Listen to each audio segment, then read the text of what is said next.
اللہ تعالیٰ اس پروگرام میں ہمیں پورے اخلاص کے ساتھ اور اللہ کی رضا اور خوشنودی کے ساتھ اور عمل کی نیت کے ساتھ جملہ نصیب فرمائے۔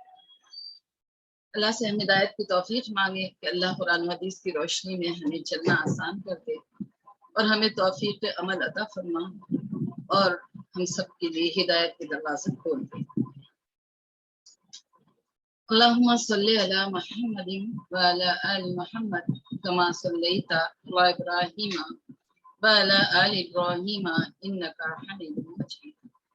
اللهم بارك على محمد وعلى آل محمد كما باركت على إبراهيم وعلى آل إبراهيم إنك حميد مجيد۔ رب اشرح لي صدري ويسر لي أمري واحلل عقدة من لساني يفقهوا قولي۔ اے اللہ، کہنے اور سننے والوں کے سینے کھول دے اور اس مشکل ترین کام کو ہمارے لیے آسان کر دے۔ مشکل اس لیے کہہ رہی ہوں کہ دنیا کے کام ہمیں آسان لگتے ہیں، پر آخرت کی بات، اللہ کی بات ہمیں مشکل لگتی ہے۔ اللہ تعالیٰ ہمارے لیے آسانی کے فیصلے فرما، زبان کی لکنت کو دور فرما تاکہ بات آسانی سے لوگوں کے دلوں کو چھو سکے۔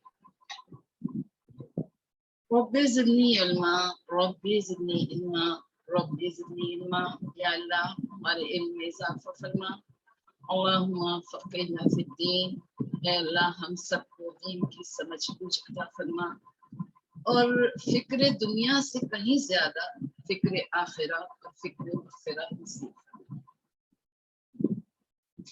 الحمدللہ الحمدللہ نحمدہ ونستعینہ ونؤمن بہ ونتوکل علیہ۔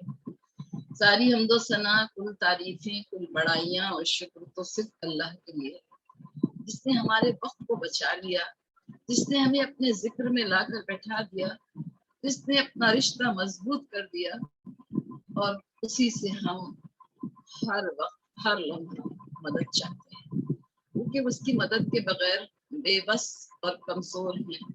زبان سے نکلنے والا ایک ایک لفظ اللہ کی مدد کا محتاج ہے۔ اور پھر یقین اور توکل کے بڑے مضبوط سہارے ہیں جو زندگی کی ہر مشکل اور پریشانی کو آسان کر دیتے ہیں۔ ونعوذ باللہ من شرور انفسنا ومن سیئات اعمالنا۔ اور مسلسل ضرورت اس بات کی ہے کہ ہم اپنے نفس سے چوکنا رہیں، نفس کے شر سے پناہ مانگتے رہیں اور اپنے اعمال کو چیک کرتے رہیں، اپنی بدعمالیوں پر ہماری کڑی نظر ہو، تاکہ جیسے ہی چوک ہو جائے ویسے ہی ہم اللہ کو بھی راضی کر سکیں اور اللہ کے بندوں کو بھی منا سکیں۔ من یہدہ اللہ فلا مضل لہ ومن یضللہ فلا ہادی لہ۔ اللہ جسے ہدایت دے، اللہ جسے توفیق دے، اللہ جسے سنبھال لے، دنیا کی کوئی طاقت اسے گمراہ نہیں کر سکتی، دنیا کی کوئی طاقت اسے بھٹکا نہیں سکتی۔ لیکن جو خود بھٹک جائے، دنیا جس کی زندگی کا مقصد بن جائے، دنیا کی دوڑ میں بھاگتا رہے، ایسے انسان کے لیے ہدایت کے راستے کہیں سے نہیں کھلتے، کیونکہ اللہ تعالیٰ نے صاف طور پر قرآن میں اعلان فرمایا من یہد اللہ فہو المہتد، کہ جسے اللہ ہدایت دیتا ہے بس وہی ہدایت پاتا ہے۔ جہاں ہدایت کی طلب ہی نہ ہو، چاہت ہی نہ ہو، تڑپ ہی نہ ہو، آخرت کا غم ہی نہ ہو، ہدایت کہاں سے ملے؟ اشہد ان لا الہ الا اللہ وحدہ لا شریک لہ ونشہد ان محمدا عبدہ ورسولہ۔ ہم سب گواہی دیتے ہیں کہ اللہ کے سوا کوئی معبود نہیں، اور ہم سب گواہی دیتے ہیں کہ محمد مصطفیٰ صلی اللہ علیہ وسلم اللہ کے بندے اور اس کے رسول۔ آپ صلی اللہ علیہ وسلم نے ہمیں نجات اور کامیابی کے دو ہی راستے بتائے، ایک یہ کہ ہمارا رشتہ قرآن سے مضبوط ہو، ہماری زندگی میں قرآن چھلکنے لگے اور ہم قرآن سے قریب تر ہو کر اللہ کے قریب ہو سکیں، اور دوسرے یہ کہ نبی کریم صلی اللہ علیہ وسلم کا پیارا طریقہ ہماری زندگی میں شامل ہو جائے۔ یہ انشاءاللہ دنیا میں بھی ہمیں سکون اور نجات کے لیے کافی ہوں گی، اور آخرت میں بھی ہمارے لیے مغفرت کا ذریعہ۔ تو آئیے آج ہم دیکھتے ہیں سورہ قاف، سورہ قاف کی آیت نمبر 16 سے 35 تک ہم نے لی ہے۔ اللہ سے دعا ہے کہ اللہ بھرپور مدد فرمائے، علم لدنی سے نوازے، غلط بیانی سے ہماری حفاظت فرمائے، اور صحیح صحیح بات کہنے کی توفیق فرمائے، آمین۔ سورہ قاف یہ حروف مقطعات سے شروع ہے، اور اس کے بعد اللہ تعالیٰ نے قرآن مجید کے قسم کھائی ہے، یعنی جس چیز کے اللہ قسم کھاتا ہے وہ بڑی امپورٹنٹ ہوتی ہے۔ اور یہ مکی سورہ ہے، مکی یعنی درمیانی دور میں نازل ہوئی، 45 آیات ہیں، اور فرمایا جاتا ہے کہ اللہ کے نبی صلی اللہ علیہ وسلم عید کی نماز میں سورہ قاف اور سورہ قمر پڑھا کرتے تھے، اور جمعے کے خطبہ میں بھی آپ سورہ قاف پڑھا کرتے تھے۔ اور جابر رضی اللہ تعالیٰ عنہ سے ملتا ہے کہ آپ فجر کی نماز میں بکثرت سورہ قاف پڑھا کرتے تھے۔ ام حشام بن حارثہ فرماتی ہیں کہ میرا مکان اللہ کے نبی صلی اللہ علیہ وسلم کے پڑوس میں تھا، اور 2 سال تک ہمارا ان کا تنور ایک ہی تھا، یعنی ایک ہی جگہ روٹی پڑتی تھی، تو میں نے سورہ قاف سن کر حفظ کر لی، الحمدللہ۔ تو بہرحال بڑی فضیلت والی سورہ ہے، اللہ تعالیٰ ہمیں غور و فکر کی توفیق عطا فرمائے، اور تدبر اور تفکر نصیب فرمائے۔ بسم اللہ الرحمن الرحیم۔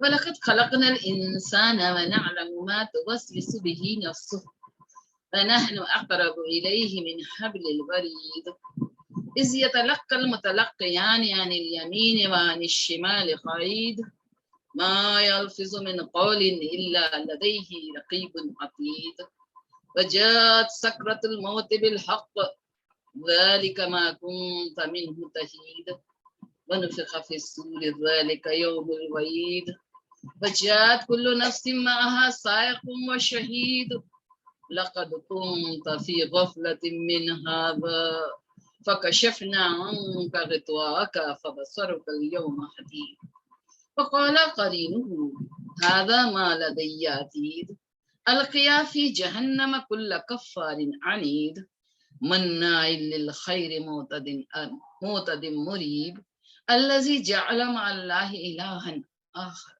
فَأَلْقِيَاهُ فِي الْعَذَابِ الشَّدِيدِ قَالَ قَرِينُهُ رَبَّنَا مَا أَطْغَيْتُهُ وَلَٰكِنْ كَانَ فِي ضَلَالٍ بَعِيدٍ قَالَ لَا تَخْتَصِمُوا لَدَيَّ وَقَدْ قَدَّمْتُ إِلَيْكُمْ بِالْوَعِيدِ مَا يُبَدَّلُ الْقَوْلُ لَدَيَّ وَمَا أَنَا بِظَلَّامٍ لِّلْعَبِيدِ يَوْمَ نَقُولُ لِجَهَنَّمَ هَلِ امْتَلَأْتِ وَتَقُولُ هَلْ مِن مَّزِيدٍ وَأُزْلِفَتِ الْجَنَّةُ لِلْمُتَّقِينَ غَيْرَ بَعِيدٍ هَٰذَا مَا تُوعَدُونَ لِكُلِّ أَوَّابٍ حَفِيظٍ مَنْ خَشِيَ الرَّحْمَٰنَ بِالْغَيْبِ وَجَاءَ بِقَلْبٍ مُنِيبٍ ادْخُلُوهَا بِسَلَامٍ ذَلِكَ يَوْمُ الْخُلُودِ لَهُم مَّا يَشَاءُونَ فِيهَا وَلَدَيْنَا مَزِيدٌ صدق اللہ العظیم۔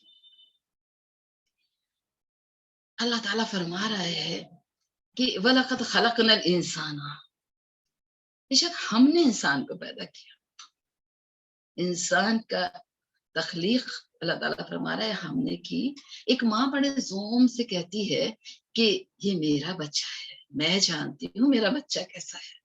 جس اللہ نے ہمیں پیدا کیا، جو اللہ فرماتا ہے الا یعلم من خلق وهو اللطیف الخبیر، بھلا وہ نہ جانے گا جس نے پیدا کیا، وہ تو بڑا باریک بین اور باخبر ہے۔ اللہ نے انسان کو پیدا کیا، یعنی ہمارا دنیا میں آنا ہماری مرضی اور ہمارے اختیار میں کچھ نہیں تھا، اللہ نے پیدا کیا، اللہ نے ہمیں بھیجا ہے دنیا میں۔ ظاہر سی بات ہے کہ دنیا میں بھی اگر ہم دیکھتے ہیں کسی کو کہیں بھیجا جاتا ہے تو بے مقصد نہیں ہوتا۔ کیا اللہ نے ہمیں بے مقصد پیدا کیا ہے؟ ضرور اس کا کوئی نہ کوئی مقصد ہے.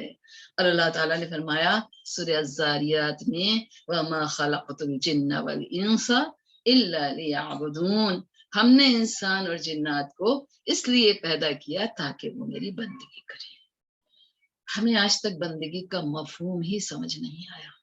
ہم سوچتے ہیں روزہ نماز حج زکات کافی ہے، اللہ اللہ خیر سب نہیں. یہ بندگی کیا ہے؟ ہمہ جہد ہمہ وقت ہر لمحہ صرف اللہ کی بندگی، اللہ کی اطاعت، اللہ کی فرما برداری، اللہ کی رضا اور خوشنودی کی طلب.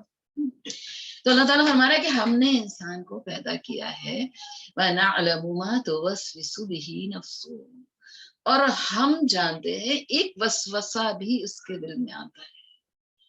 یعنی سوچ کے دیکھیے کہ ایک وسوسہ، ایک خیال بھی انسان کے دل میں آتا ہے، وہ بھی اللہ کو پتا ہے.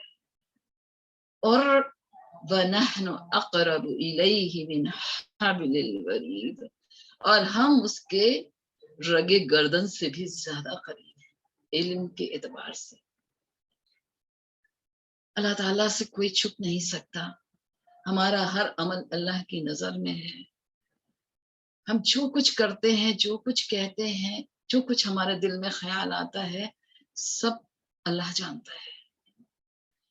اس کے باوجود اللہ تعالیٰ فرماتا اِذْ يَتَلَقَّى الْمُتَلَقِّيَانِ عَنِ الْيَمِينِ وَعَنِ الشِّمَالِ قَعِيدٌ، کہ دو اقصا کرنے والے پانے والے پا لیتے ہیں دائیں اور بائیں سے بیٹھے ہوئے. یعنی آپ قائد نہیں آیا، قعید آیا ہے، جم کر بیٹھنا. یعنی اس میں ہمیں الرٹ کیا جا رہا ہے. ایک طرف تو اللہ وہ اللہ ہے جو ہمارے دل میں گزرنے والے خیالات سے بھی واقف ہے. دوسری طرف اللہ تعالیٰ نے یہ فرشتے مقرر کیے ہیں جو ہمارا ریکارڈ تیار کر رہے ہیں. ہم جو کچھ بھی کر رہے ہیں وہ لکھا جا رہا ہے، جو کچھ بول رہے ہیں. اور یہ جم کر بیٹھے ہیں، پوری طرح الرٹ ہیں.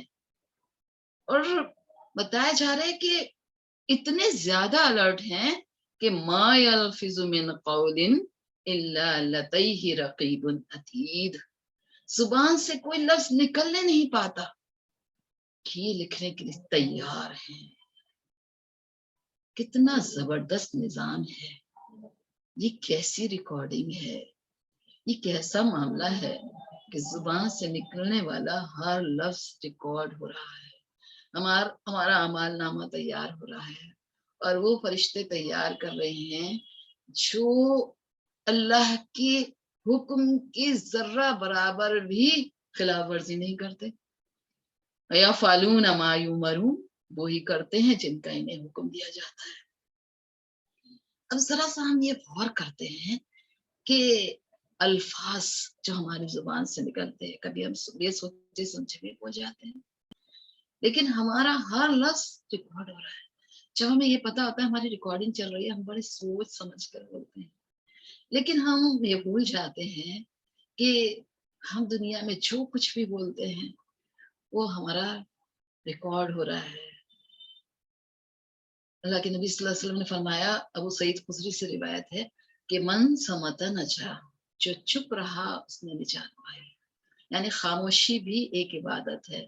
اللہ کے نبی صلی اللہ علیہ وسلم نے فرمایا، ابو ہریرہ رضی اللہ تعالیٰ عنہ سے روایت ہے کہ انسان کبھی کوئی ایسا کلمہ یہ سوچے سمجھے بول جاتا ہے جس کے بولنے میں وہ کوئی حرج محسوس نہیں کرتا، اور وہ کلمہ جو ہے وہ اسے جہنم کی دوری سے اتنی دور لے جاتا ہے جتنی دوری مشرق اور مغرب کے درمیان. کبھی انسان کی زبان سے نکلا ہوا کوئی کلمہ اللہ کی دائمی ناراضگی کا سبب بن جاتا ہے. اور کبھی ایسا بھی ہوتا ہے کہ انسان کوئی ایسا کلمہ بولتا ہے جو اللہ کی رضا اور خوشنودی والا ہوتا ہے، اور اللہ تعالیٰ اس کے لیے دائمی رضامندی لکھ دیتا ہے، اور اس کے لیے اللہ تعالیٰ کی رضامندی لکھ دی جاتی ہے. فرمایا نبی کریم صلی اللہ علیہ وسلم نے کہ کبھی انسان بغیر سوچے سمجھے ایسی بات بول دیتا ہے اور اسے اس کا خیال بھی نہیں ہوتا اور وہ اسے گناہ بھی نہیں سمجھتا، کہ جو اسے جہنم کی 70 راہ کی دوری تک آگ میں دھساتا چلا جائے. بہت زیادہ الرٹ ہونے کی ضرورت ہے. اور ہم پہلے سوچیں بات کو بولیں. ہمارا حال یہ ہوتا ہے کہ ہم پہلے بول جاتے بات کو سوچتے ہیں، بعد میں شرمندہ ہوتے ہیں، لیکن جو بات زبان سے نکل جاتی ہے وہ واپس نہیں آتی. تو اللہ تعالیٰ ہمیں الرٹ کر رہے ہیں، دیکھو جو کچھ بھی تم کر رہے ہو، جو کچھ بھی تم بول رہے ہو، وہ سب کچھ ریکارڈ ہو رہا ہے، کل پیش ہونے والا ہے اللہ کے سامنے، اور اسی کے اعتبار سے سزا اور جزا ملنے والی ہے. اصل میں اگر ہم دیکھیں یہ پورا رکو جو آپ کے سامنے آیا، اس میں ہم دیکھتے ہیں کہ ہماری عالم دنیا، عالم برزخ اور عالم آخرت کی پوری داستان. یعنی ہم دنیا میں آئے، اللہ نے ہمیں بھیجا، پھر ہماری نگرانی چل رہی ہے، اللہ تعالیٰ کو ہمارے وساوس کا بھی علم ہے، اللہ اپنے علم کے اعتبار سے ہم سے رگے چاند سے بھی، رگے گردن سے بھی زیادہ قریب ہے. اس کے بعد پھر فرشتوں کا نظام ہے، وہ ہر لفظ ریکارڈ کر رہے ہیں، اور ان سے کئی بھول چک کا سوال ہی پیدا نہیں ہوتا، زبان سے لفظ نکلنے نہیں پاتا کہ یہ لکھنے کو تیار. اب یہ ہماری تیاری چلتی رہتی ہے، ہم جو کچھ بھی کرتے رہتے ہیں. اس کے بعد یہ عالم دنیا کا وقت ختم، اور اس کے بعد ہماری موت کا وقت آ جاتا ہے. کس کے پاس کتنی مہلت ہے وہ کوئی نہیں جانتا، لیکن یہ واپسی ایک حقیقت ہے، یہ موت ایک حقیقت ہے. ہمیں ہر چیز کا انتظار رہتا ہے، یہ کب ہوگا، وہ کب ہوگا، فلاں کب آئے گا. بہت سی چیزوں کی تیاری، بہت سی چیزوں کا انتظام. لیکن کیا موت کا ہمیں انتظار ہے؟ کیا اس حقیقت سے ہم پوری طرح آشنا ہیں؟ کیا اس کی تیاری کی ہمیں فکر ہے؟ ہم تیاری کریں نہ کریں، یہ عالم دنیا سے ہمارا سفر ختم ہوگا، اور اس کے بعد موت. اللہ تعالیٰ فرما رہے ہیں وَجَاءَتْ سَكْرَةُ الْمَوْتِ بِالْحَقِّ ذَلِكَ مَا كُنْتَ مِنْهُ تَحِيدُ. اور موت کی بے ہوشی حقیقت بن کر سامنے آ گئی، جس سے تو ہمیشہ بھاگتا رہا. انسان موت سے بھاگتا ہے، موت کے تذکرے سننا نہیں چاہتا، لیکن جب زندگی کی یہ مہلت ختم ہوتی ہے اور یہ موت کی بے ہوشی طاری ہوتی ہے، تب حقیقت سمجھ میں آتی ہے. ہم لوگ سمجھتے ہیں کہ دنیا سے جانے والے کی آنکھیں بند ہو گئی ہیں، لیکن حقیقت میں اس وقت آنکھیں کھل رہی ہوتی ہیں. جن چیزوں کو ہم نے دنیا میں اہمیت نہیں دی، جن کی کوئی حقیقت نہیں سمجھی، آج وہ حقیقت سامنے آ رہی ہوتی ہے. فرشتے نظر آ رہے ہوتے ہیں جن کے تذکرے ہم سنتے رہے لیکن کبھی دیکھا نہیں. یہ سکرات کا عالم. اور پھر انسان کہیں بھی رہے اور کتنا ہی بھاگتا رہے، لیکن موت تو آ کر رہے گی.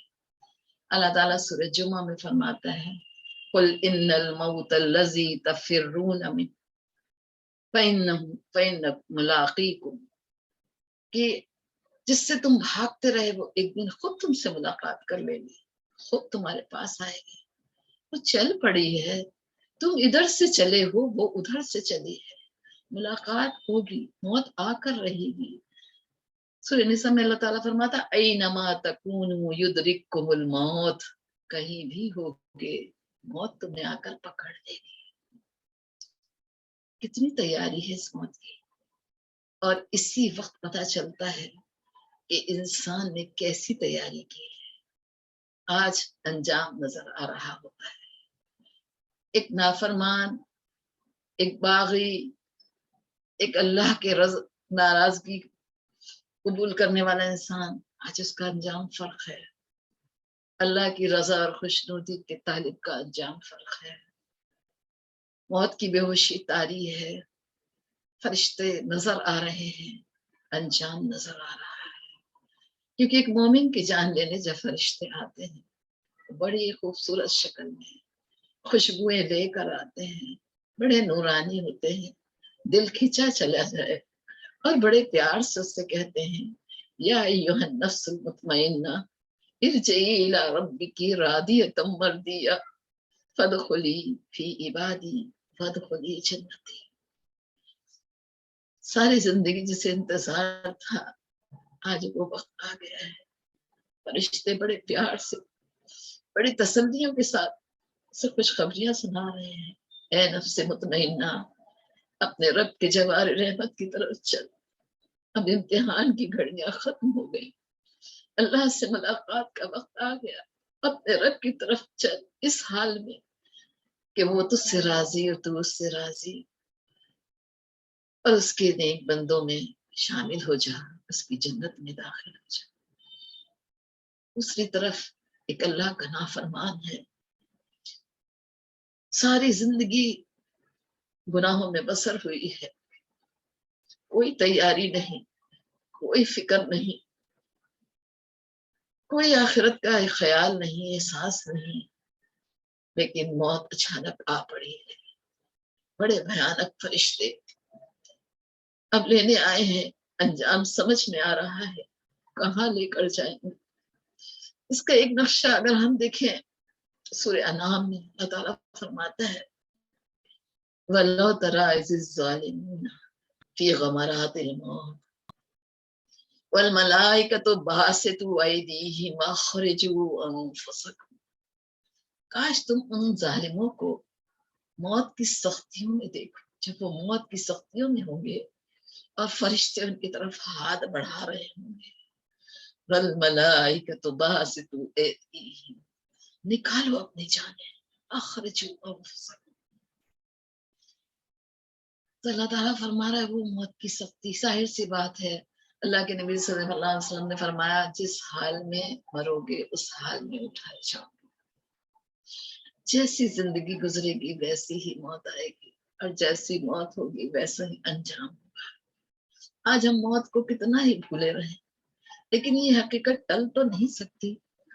جتنی سانسیں اللہ تعالیٰ نے لکھ دی ہیں وہ سانسیں پوری ہو جائے گی. وقت ختم ہو جائے گا. مہلت ہاتھ سے چلی جائے گی اور ہماری واپسی. اور یہ واپسی ایسی واپسی ہے کہ ہمارے اپنے چاہنے والے, ہمارے اپنے محبت کے دم کرنے والے یہ سب سے پہلے اس بات کی فکر کرتے ہیں کہ اب اس کو سپرد خاک کرنا ہے اور پھر اس بندے کو منو مٹی کے نیچے دبا دیا جاتا ہے اور ایک دوسرا مرحلہ شروع ہوتا ہے جس سے ہم کہتے ہیں عالم برزخ. ایک دوسری زندگی ہے جو عالم دنیا کی بات شروع ہوتی ہے. ہم سمجھتے ہیں انسان ختم ہو گیا. یہ ختم نہیں ہوتا. اگر ختم ہو جاتا تو بات ہی کچھ نہ تھی. لیکن اصل تو ایک اور زندگی میں قدم رکھ رہا ہے عالم برزخ. اب جیسی زندگی گزاری ویسے ہی معاملہ اس قبر میں ہونے والا ہے. بڑا مرحلہ ہے جس سے ہر شخص کو گزرنا ہے. وہ منکر نکیر کے سوال و جواب, وہ قبر کی اندھیری اور تاریکی, وہ کیڑے مکوڑے اور وہ معاملات. بہرحال جیسی کرنی ویسی بھرنی, جیسا امتحان ویسا ہی رزلٹ, جیسی دنیا کی تیاری ویسے ہی فیصلے اور انجام. اب عالم برزخ کی زندگی شروع ہوتی ہے. کب تک اس میں رہنا ہے کوئی نہیں جانتا. لیکن یہ زندگی بھی ہمیشہ کی نہیں ہے. یہ زندگی بھی ایک دن ختم ہونی ہے. عالم برزخ سے اب ہمارا سفر ہے عالم آخرہ. اللہ تعالیٰ فرماتا ہے وَنُفِخَ فِي الصُّورِ ذَلِكَ يَوْمُ الْوَعِيدِ, اور سور پھونک دیا جائے گا. یہ وعدے کا دن ہے. اللہ کا وعدہ برحق ہے. اللہ کا وعدہ سچا ہے. سور کے بارے میں آتا ہے کہ صاحب سور یعنی اسرافیل علیہ السلام, یہ جب قیامت ہوگی سور پھونکیں گے. صحابہ نے پوچھا اللہ کے نبی صلی اللہ علیہ وسلم سے سور کیا ہے؟ آپ نے فرمایا ایک سینگ کی طرح ہوگا اور جب اس میں پھونک ماری جائے گی تو آواز بہت بھیانک بھیانک ہوتی چلی جائے گی، شدت کی، اور اس آواز سے کیا ہوگا کہ سارے لوگ مر جائیں گے۔ اسرافیل علیہ السلام کے بارے میں آتا ہے کہ اپنی پیدائش سے لے کے آج تک یہ سور گھومے لیے اللہ کے حکم کا انتظار کر رہے ہیں۔ جیسے ہی اللہ حکم دے گا یہ سور میں پھونک مار دیں گے اور یہ آواز تیز ہوگی، اور جس کی آواز اتنی شدید ہوگی کہ سارے لوگ مرنا شروع ہو جائیں گے۔ سب سے پہلے اس شخص کو موت آئے گی جو اپنے اونٹوں کا حوض صاف کر رہا ہوگا، اس کے بعد ایک کے بعد ایک سارے لوگ ختم ہو جائیں گے۔ قرآن کہتا ہے کل من علیہا فان، ہر چیز کو فنا ہے، ہر چیز ختم ہو جائے گی، موت دینے والے فرشتے کو بھی موت آئے گی، اور پھر اس کے بعد دوسرا سور، پہلا سور پھونکا جائے گا، سارے لوگ ختم ہو جائیں گے، اس کے بعد دوسرا سور۔ ان دونوں سور کے درمیان کتنا فاصلہ ہے اللہ عالم، اللہ ہی بہتر جانتا ہے، لیکن پھر اس کے بعد دوسرا سور پھونکا جائے گا، اور اس کے بعد سارے لوگ ایک ہی جگہ ایک ہی میدان میں حاضر ہو جائیں گے۔ اللہ تعالیٰ فرماتا ہے جب قبروں سے لوگ نکلیں گے اس سور کے، اور سارے لوگ، تو وجات کل نفس معها سائق و شہید، تو ہر نفس کے ساتھ اب یہ دوسرے سور کے بعد واقعہ پیش آئے گا، سب کے سب نکل جائیں گے، اور ہر ایک کے ساتھ دو فرشتے ہوں گے، ایک سائق اور دوسرا شہید، ایک اس کو ہانکنے والا ہوگا۔ اچھا ہانکنے کی ضرورت کیوں پیش آئے گی؟ قبر سے نکل کر فرشتے ہانکتے بھی کیوں لے جائیں گے؟ کیونکہ ہمارے اعمال کے اعتبار سے ہمارا انجام ہونے والا ہے۔ کچھ لوگ اندھے ہو کر اٹھائے جائیں گے، اس کا ذکر ہمیں سورۃ طٰہٰ میں ملتا ہے، اور کچھ لوگ یعنی متکبرین کے بارے میں آتا ہے چونٹیوں کی شکل میں، کچھ لوگ منہ کے بل گھسیٹے جا رہے ہوں گے، کچھ لوگ کے چہرے سیاہ ہوں گے، ایک عجیب منظر، سارے کے سارے سب میدان حشر میں جمع ہوں گے۔ جیسے جگہ قرآن اللہ تعالیٰ فرماتا فَإِنَّمَا هِيَ زَجْرَةٌ وَاحِدَةٌ فَإِذَا هُمْ بِالسَّاهِرَةِ، بس ایک سور کی ڈانٹ ہوگی، یہ دوبارہ کا سور بہت تیز آواز، اور سب کے سب ایک میدان میں جمع ہو جائیں گے۔ اب یہ سفر شروع ہو رہا ہے عالم آخرہ کا، عالم دنیا سے عالم برزخ، عالم برزخ سے عالم آخرہ، اور پھر آخرت کی اب ساری منزلیں، اور اس سفر کی تیاری کی جگہ تھی صرف دنیا۔ اگر یہاں تیاری نہیں ہوئی، یہاں اگر اپنے الفاظوں پہ کنٹرول نہیں کیا تو کیا ہونے والا ہے؟ اللہ تعالیٰ فرمائے گا لَقَدْ كُنْتَ فِي غَفْلَةٍ مِّنْ هَٰذَا، یہی وہ دن ہے جو سے تو غفلت میں پڑا ہوا تھا۔ اگر انسان کو وہ دن یاد ہو، اگر موت یاد ہو، تو کیا انسان بے دریغ گناہوں کی طرف جا سکتا ہے؟ نہیں۔ اگر انسان کو صرف موت ہی یاد ہے تو گناہ کی طرف جاتے قدم بھی واپس آ جائے۔ کہ آتا ہے نا کہ عبداللہ ابن عمر سے فرمایا کرتے تھے کہ اگر صبح ہو جائے تو شام کا انتظار نہ کرنا، کیا پتا وہ صبح آخری صبح ہو، اور شام ہو جائے تو صبح کا انتظار نہ کرنا، کیا پتا وہ آخری صبح۔ تو ایسے موقع پر انسان کیسے گناہ کی طرف جا سکتا ہے، کیسے موت کو بھول سکتا ہے؟ لیکن ہمیں نہ موت یاد ہے، نہ آخرت یاد ہے، نہ وہ دن یاد ہے۔ اللہ ہمیں یاد دلائے گا، اللہ تعالیٰ فرمائے گا یہی وہ دن ہے جس سے تو غفلت میں پڑا ہوا تھا۔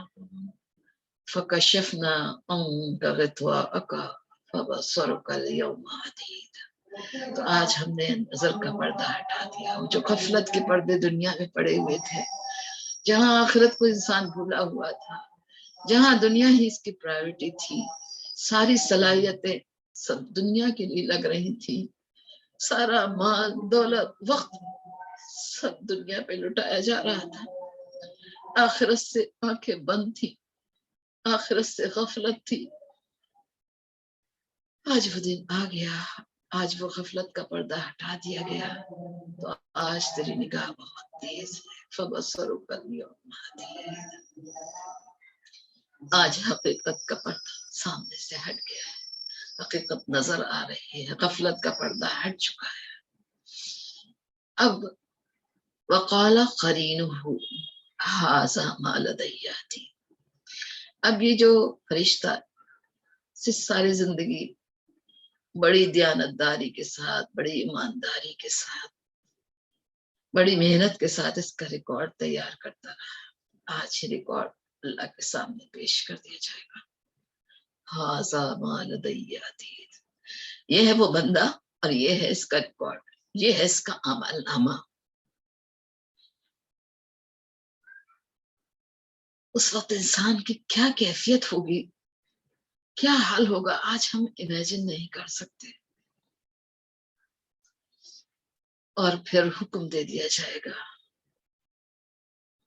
القیا فی جہنم کل کفار عنید، یہ ہے، یہ کر کے آیا ہے، یہ اس کا عمل نامہ ہے، یہ اب تک میری کسٹڈی میں تھا، اب یہ حاضر ہے بندہ، اب تو فیصلہ کر اور ڈال دے جہنم میں ہر ناشکرے اور ہر ضدی۔ یعنی حکم ہوگا کہ جہنم میں ڈال دیا جائے ہر کفار، یعنی ناشکرے کو، جو اللہ کی نعمتوں کی ناشکری کرتا رہا اور گناہوں میں زندگی بسر کرتا رہا، ضد میں آ کر، اناد میں، نہ اللہ کی مانی نہ اللہ کے رسول صلی اللہ علیہ وسلم کی مانی تو نفس کی مانی، جان کے اللہ کے حکموں کو ٹھکرایا، جان کے نبی کریم صلی اللہ علیہ وسلم کی سنتوں کو توڑا، یہ اناد ہی تو تھا، یہ ضد ہی تو تھی۔ آج اس کی وجہ سے اعلان کیا جا رہا ہے کہ اس کو جہنم میں ڈال دیا جائے۔ اور کیا کوالٹیز بتائی جا رہی ہیں اس کی، اس جہنم میں جانے والے کی، مناع للخیر معتد مریب۔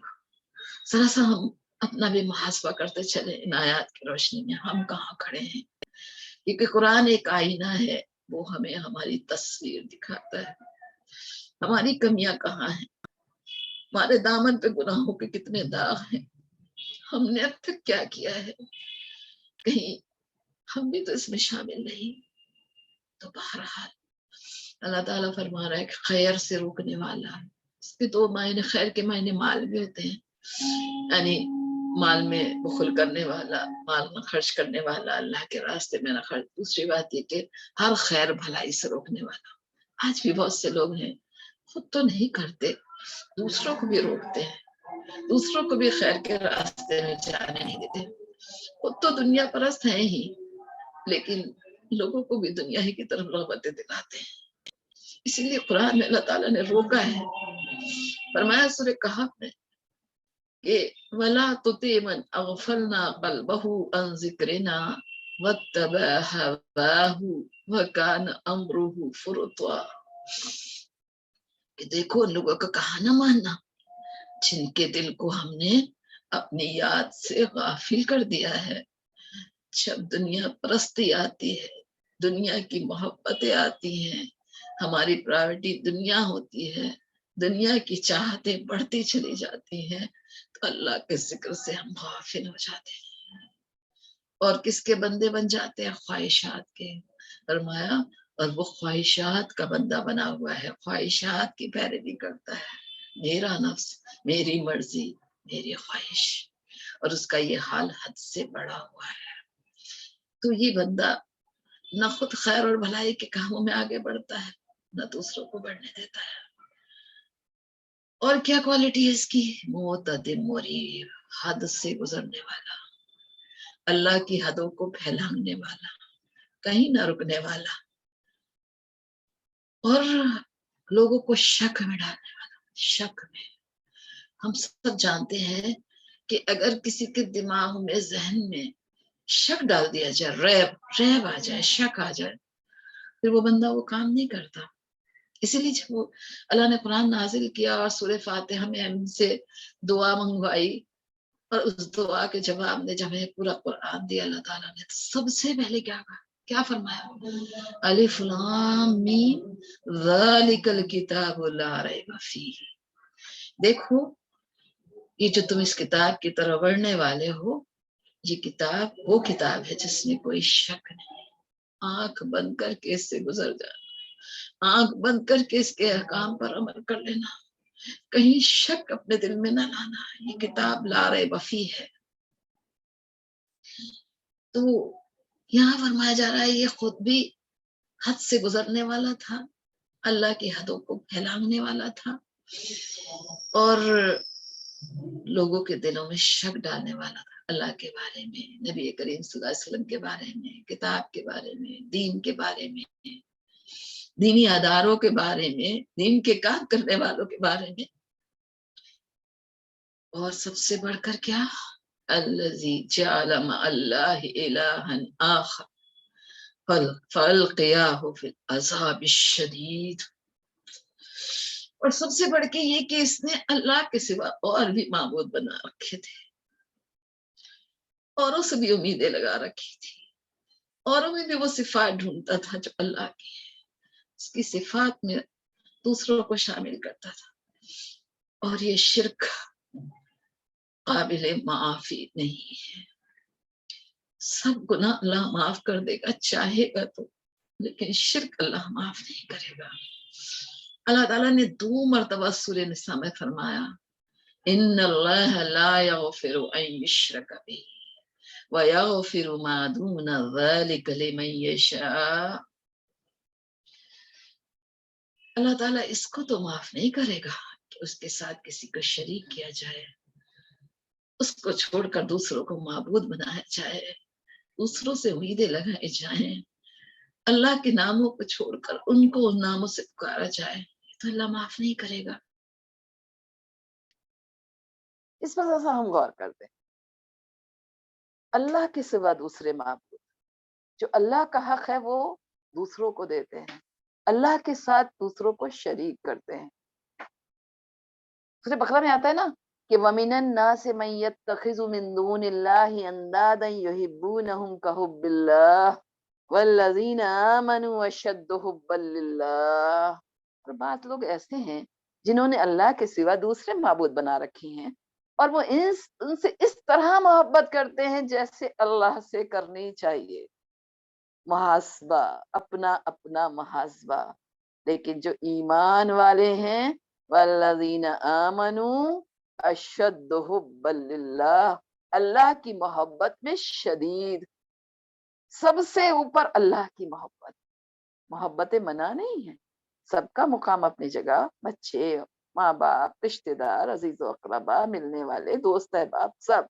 لیکن سب سے زیادہ کس کی محبت؟ اللہ کی محبت.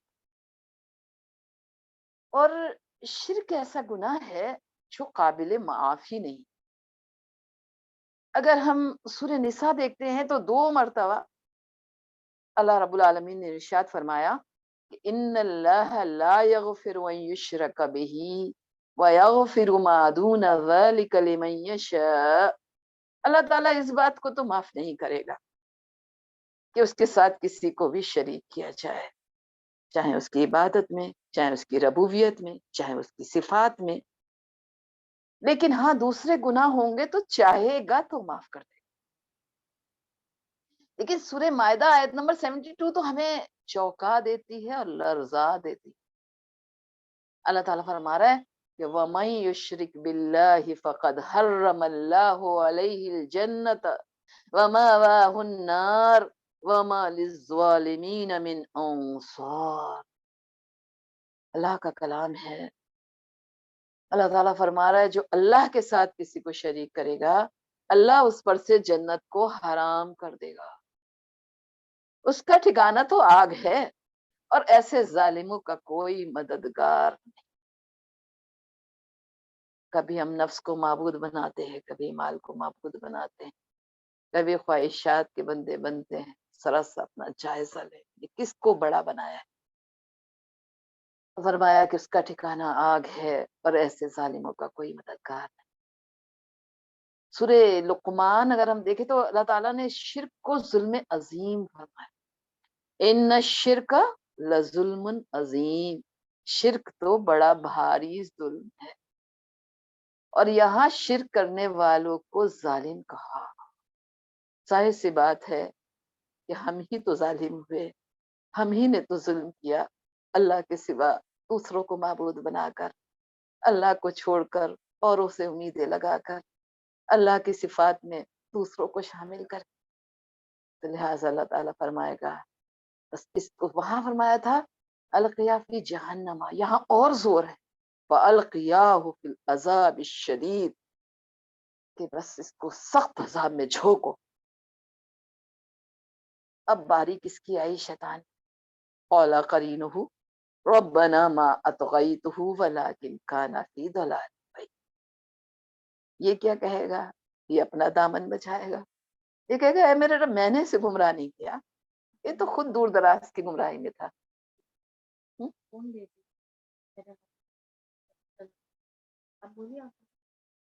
یہ تو خود دور دراز کی گمراہی میں تھا۔ یعنی شیطان تو صرف ہمارے دل میں وسوسہ ہی ڈال سکتا ہے نا، ہم سے گناہ کرا تو نہیں سکتا ہاتھ پکڑ کے، گناہ تو ہم خود کرتے ہیں، تو لہٰذا شیطان بھی بری ذمہ ہو جائے گا۔ اچھا متقین کی پہچان بتائیے نا، کہ ان کے دل میں جب شیطان وسوسہ ڈالتا ہے تو کیا ہوتا ہے؟ سورہ اعراف میں اللہ تعالیٰ فرماتا ہے کہ ان الذین اتقوا اذا مسهم طائف من الشیطان تذکروا فاذا هم مبصرون، کہ جو تقویٰ والے ہوتے ہیں، جب شیطان انہیں وسوسہ دلاتا ہے، شیطان کے دل میں کوئی بات ہے، چونک جاتے ہیں اور آنکھیں کھول کے دیکھنے لگتے ہیں، فوراً سمجھ جاتے ہیں یہ شیطانی وسوسہ ہے۔ اللہ سے دعائیں بھی مانگتے ہیں شیطانی وسوسے سے بچنے کے لیے۔ خیال گر کہے گا میں نے اس بندے کو گمراہ نہیں کیا، یہ خود دور دراز کی گمراہی میں تھا۔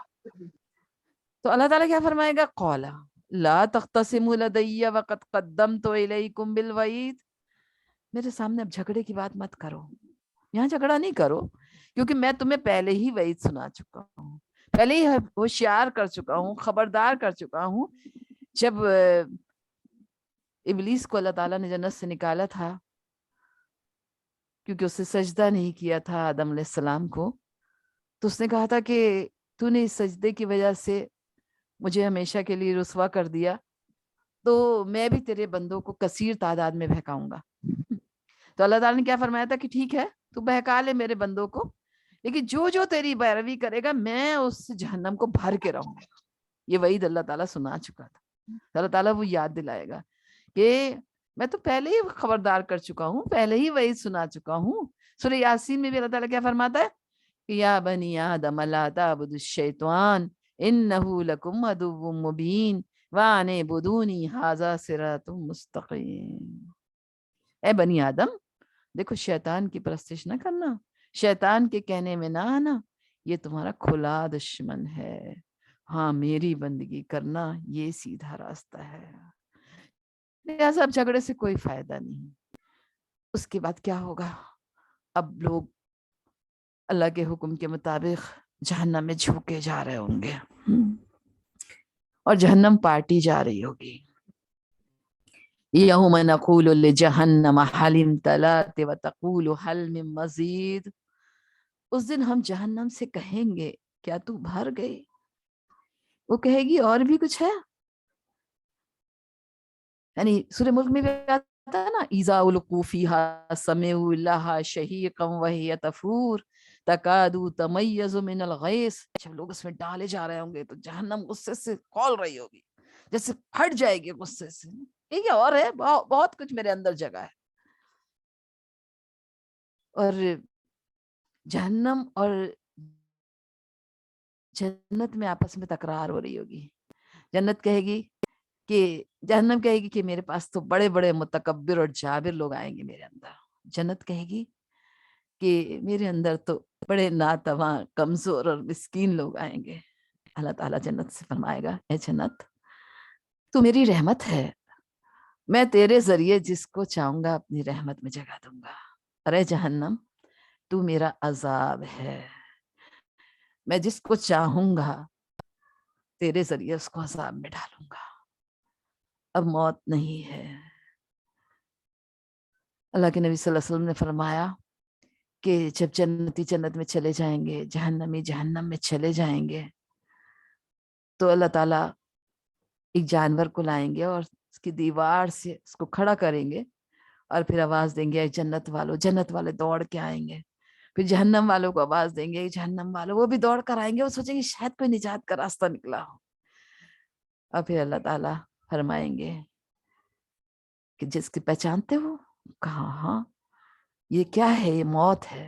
اور پھر اللہ تعالیٰ موت کو ذبح کر دیں گے اور فرمائیں گے کہ اے جنتیوں اب تم ہمیشہ کے لیے جنت میں رہو، اب موت نہیں ہے. اور اے جہنمیوں تم بھی ہمیشہ کے لیے جہنم میں رہو، اب موت نہیں ہے. ایک دوسری حدیث میں آتا ہے کہ جنتی اس سن کر اتنے خوش ہو جائیں گے، اتنے خوش ہو جائیں گے کہ اگر خوشی سے مرنا ممکن ہوتا تو خوشی سے مر جاتے. اور جہنمی اس سن کر اتنے غم زدہ ہو جائیں گے کہ غم سے مرنا اگر ممکن ہوتا تو غم سے مر جاتے. اب موت نہیں ہے. جہنم پارٹی جا رہی ہے اور کہہ رہی ہے کہ اور بھی کچھ ہے. پھر اللہ تعالیٰ اپنا پاؤں جہنم پر رکھے گا تو جہنم کہے گی شق شق، میں بھر گئی، میں بھر گئی. یہ تو ہوا ان نافرمانوں کا انجام جن کی کوالٹیز آپ کے سامنے آئی. اب دیکھتے ہیں پرہیزگاروں کا انجام، متقین کا انجام، ساری زندگی اللہ سے ڈرنے والوں کا انجام، اللہ کی رضا اور خوشنودی کی طلب میں جینے والوں کا انجام. اور جنت کے طالب، اللہ کے دیدار کے مشتاق، ان کا انجام کیا ہوگا؟ وَأُزْلِفَتِ الْجَنَّةُ لِلْمُتَّقِينَ غَيْرَ بَعِيدٍ. جنت پرہیزگاروں کے قریب لائی جائے گی کہ کچھ دور نہ رہے گی. آج ان کو ویلکم کیا جائے گا. جنت کے دروازے پہلے ہی سے کھلے ہوں گے، سلامتی کی صدائیں ہوں گی، چل کر بھی جانا نہیں ہوگا. اللہ تعالیٰ سورہ الزمر میں فرماتا ہے وَسِيقَ الَّذِينَ اتَّقَوْا رَبَّهُمْ إِلَى الْجَنَّةِ زُمَرًا حَتَّى إِذَا جَاءُوهَا وَفُتِحَتْ أَبْوَابُهَا وَقَالَ لَهُمْ خَزَنَتُهَا سَلَامٌ عَلَيْكُمْ طِبْتُمْ فَادْخُلُوهَا خَالِدِينَ. اور اپنے رب کا تقوی کرنے والے گروہ گروہ کر کے جنت کے قریب لائے جائیں گے کہ جنت کے دروازے پہلے ہی سے کھلے ہوں گے. جیسے مہمانوں کے انتظار میں ہم دروازے کھول کر رکھتے ہیں، جنت کے دروازے کھلے ہوں گے اور جنت کا داروغہ کہے گا سلام ہو تم پر، بہت اچھے رہے، اب تم ہمیشہ کے لیے اس میں داخل ہو جاؤ. تو بہرحال یہ انجام پرہیزگاروں کا. ذرا سا ان کی کوالٹیز بھی دیکھ لیتے ہیں اور اپنے دل پر ہاتھ رکھ کے اپنے سے بھی سوال کرتے ہیں کیا ہم اس کے مستحق ہیں؟ کیا کہیں ہمارا نام بھی ان تقوی والوں میں ہے؟ ھذا ما توعدون لکل اواب حفیظ. اللہ تعالیٰ فرمائے گا یہ وہ جنت ہے جس کا وعدہ کیا جاتا تھا ہر اواب اور ہر حفیظ. اواب کون ہوتا ہے؟ پلٹنے والا، لوٹنے والا، خوشی میں بھی اللہ کی طرف پلٹنے والا، اللہ کو سجدے کرنے والا، سجدے شکر کرنے والا. اللہ میں تو اس نعمت کے قابل نہیں تھی، اللہ تو نے دے دی، اللہ تو نے ادا کر دی، تیرا شکر ہے. غم آئے تو بھی اللہ کی طرف لوٹتا ہے، مشکل آئے، پریشانی آئے، دکھ آئے، بیماری آئے، پلٹ پلٹ کر اللہ کے دامن سے چپٹتا ہے. اواب ہے، حفیظ ہے، اللہ کے احکام کی پابندی کرنے والا، اپنے نفس کی غلامی سے بچنے والا، اپنی خواہشات کی پیروی نہ کرنے والا، بلکہ اللہ کے احکام کے سامنے سر جھکا دینے والا، اس کی حفاظت کرنے والا، اس کی پابندی کرنے والا. یہ ہے تقوی والا بندہ. اور من خشی الرحمن بالغیب، جو بے دیکھے رحمان سے ڈرتا رہا. آج اللہ کو ہم نے دیکھا نہیں، لیکن کتنے ہی دل ایسے ہیں جو خشیت سے لبریز ہیں، جن کو ہر وقت اللہ یاد رہتا ہے، جن کو دیکھ کر اللہ یاد آتا ہے کہ ان کے دل میں کتنی خشیت ہے نا۔ اللہ تعالیٰ نے فرمایا نا کہ رضی اللہ عنہم ورضوا عنہ ذالک لمن خشی ربہ، اللہ ان سے راضی، وہ اس سے راضی، اس سے جو اپنے رب سے ڈرتا ہے، اپنے رب کی خشیت جس کے دل میں ہے۔ یہاں بھی فرمایا جا رہا ہے جنت جن کے قریب لائی جائے گی، جنت میں جن کا استقبال ہوگا، ان کی کوالٹیز ہر وقت رب کی طرف پلٹنے والے، ہر حال میں اللہ کو راضی کرنے والے، اس کے احکام کی پابندی کرنے والے، رحمان سے بے دیکھے ڈرنے والے، اور وجاء بقلب منیب، اور جو رجوع ہونے والا دل لے کر آیا ہوگا۔ منیب، قلب منیب، ایک اواب ہے، ایک منیب ہے۔ منیب کا مطلب بس اللہ ہی کی طرف رجوع ہے اس کا۔ اواب لوٹ لوٹ کے اللہ کی طرف آتا ہے، گناہ ہوتا ہے تو بھی اللہ ہی کو مناتا ہے، کوئی خوشی ملتی ہے اللہ کو خوش کرتا ہے، کوئی نعمت ملتی ہے اللہ کے سامنے جھک جاتا ہے۔ جو ان کوالٹیز کے حامل ہوں گے، جن کے اندر یہ خواہشات، جن کے اندر یہ صفات ہوں گی، اللہ تعالیٰ فرما رہا ہے ان سے کہا جائے گا ادخلوہا بسلام، جیسا کہ ابھی میں نے آپ کو سورہ الزمر کی آیت سن، اللہ تعالیٰ فرمائے گا بس سلامتی کے ساتھ اس میں داخل ہو جائے۔ یہ داخل ہونے کا دن ہے، یہ ہمیشگی کا دن ہے، اب ہمیشگی کی جنت کے تم وارث بنا دیے گئے ہو۔ اللہ تعالیٰ ہم سب کو بھی وارثین جنت میں شامل کر۔ لہم ما یشاءون فیہا ولدینا مزید، اور ان کے لیے وہاں وہ کچھ ہوگا جو وہ چاہیں گے۔ یہ دنیا خواہشات پوری کرنے کی جگہ نہیں ہے، یہ دنیا تو امتحان ہے، یہ دنیا ہماری منزل نہیں ہے، اصل ہماری منزل آخرہ ہے، اصل ہماری منزل جنت ہے، اور وہاں وہ کچھ ہوگا جو دل چاہے گا، جو دل میں خواہش ہوگی تو طلب کریں گے، اور وَلَدَيْنَا مزید، اور اس سے زیادہ ہوگا۔ جیسا کہتا ہے کہ لِلَّذِينَ أَحْسَنُوا الْحُسْنَى وَزِيَادَةٌ، نیکی کا بدلہ تو ہوگا اور اس سے زیادہ بھی ہوگا، مزید بھی ملے گا ان کو۔ ان متقین کے لیے مزید ہے کہ جب اللہ تعالیٰ جنتیوں کو ساری نعمتیں عطا فرما دے، جنتیوں سے پوچھا جائے گا کہ کیا تم ان نعمتوں پہ خوش ہو؟ وہ کہیں گے کہ اللہ تو نے تو وہ کچھ دے دیا جس کا ہمیں گمان بھی نہیں، جو ہم سوچ بھی نہیں سکتے تھے، تصور بھی نہیں کر سکتے تھے، اللہ تو نے تو وہ کچھ عطا کیا۔ اللہ تعالیٰ فرمائے گا اب میں تمہیں اپنا دیدار اور اپنی رضامندی نصیب فرماتا ہوں، آج کے بعد میں تم سے کبھی ناراض نہیں ہوں گا۔ جنتی اتنے خوش ہو جائیں گے، اتنے خوش ہو جائیں گے کہ وہ ساری نعمتیں اللہ کے دیدار کے سامنے انہیں ہیچ لگنے لگیں گی۔ ہم سب بھی اللہ سے دعا کریں کہ اللہ تعالیٰ ہم سب کو بھی جنت میں اپنا دیدار نصیب فرمائے، اور ہم سب کو بھی ان تقین میں شامل کرے، اور دعا کیا کریں کہ اللہم انی اسألک لذت النظر الی وجہک والشوق الی لقائک، یا اللہ تو ہمیں روح اقدس کی زیارت اور اپنے دیدار کا شوق عطا فرما، آمین یا رب العالمین، وآخر دعوانا ان الحمدللہ رب العالمین۔ السلام علیکم ورحمۃ اللہ وبرکاتہ۔